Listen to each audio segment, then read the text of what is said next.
Our next guest thinks we're not even through the worst of the banking situation yet, saying recession looks like more of a possibility with an eye on weakness in real estate. Joining us now, Canyon Partners co-founder and co-CEO Josh Friedman. It's good to see you in person. Nice to see you, too, in person. Even though it sounds like you're the bearer of some bad news.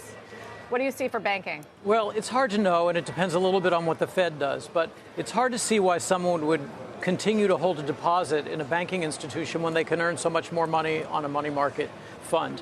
It reminds me of the days when I first started in the business in 1981, taking my student loans with my partner Mitch and putting in a Fidelity money market fund. These are basically risk-free types of assets on the other side of the balance sheet, and they have higher yields. That takes money out of the lending system, and it jeopardizes these key financial institutions that play an important role in our economy. We've already seen the trend. We're now at record highs, right, in terms of money market fund flows. So what does this mean for banks? Lower earnings, and then what? Well, we've seen $500 billion already flow into money market funds in this last little phase. And if rates are raised again, we could see that happen again easily. Sentiment is a very delicate thing.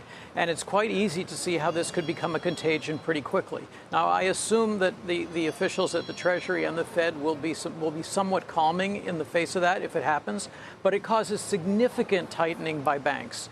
It's hard to make a long-term loan into an illiquid security, essentially, a bank loan, when you don't know if your deposit base is going to be intact. So you see an immediate tightening in the extension of bank credit, both to companies and to real estate. And we've seen that pervasively already.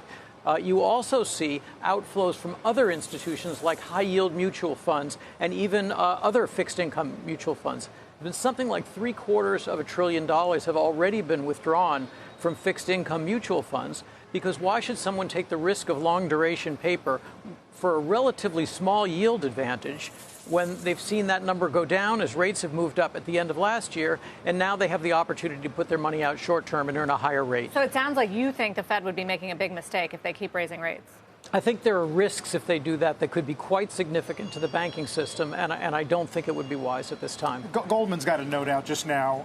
They're looking at the spread between short-term interest rates and bank deposit rates. They say that deposit rates are low, but they're going up faster than in prior cycles. Is that what we want to see or not, because of the pressure that you would get on lending and earnings? I think we need to see that, and that will put pressure on bank earnings because that's their cost of capital, is their cost of their deposits. So that will cause them to reflect that in higher rates that they charge borrowers, and they'll continue to be quite stingy in their lending. We've seen an explosion in the private credit world, and that's because banks are not filling that void. I was just going to ask, where are the opportunities for you, Josh? Because this is the time where you tend to get active, right, when there's problems. It's been a long time coming, Sarah. We've been sitting with zero rates, zero spreads, and zero covenants, which is an awfully tough environment. But I would say there's probably 3 or 4 different areas that are critical. The first thing is when you have a high-yield mutual fund or some type of holder of a long-term bond with a low rate and low covenants and so forth, when they get redemptions from those funds, they need to sell those the same day because they have daily liquidity to their holders. And they're selling into an illiquid market where banks aren't extending their balance sheets to make markets. So you've seen astonishingly low prices on some very good credits. That's the very first thing that happens. The second thing is you see the bank tightening credit, which is what we were just talking about. So they become opportunities across the spectrum for non-bank institutions to make loans at much more attractive rates with much less competition from the commercial banks. So that's the second area.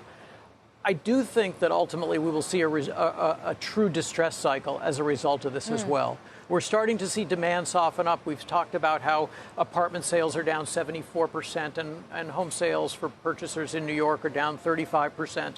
And except for all cash. Yes, exactly, except for all cash. But even those, you can now take advantage. Yeah. And we'll see more transactions when the lower prices become compelled by sellers who can't refinance.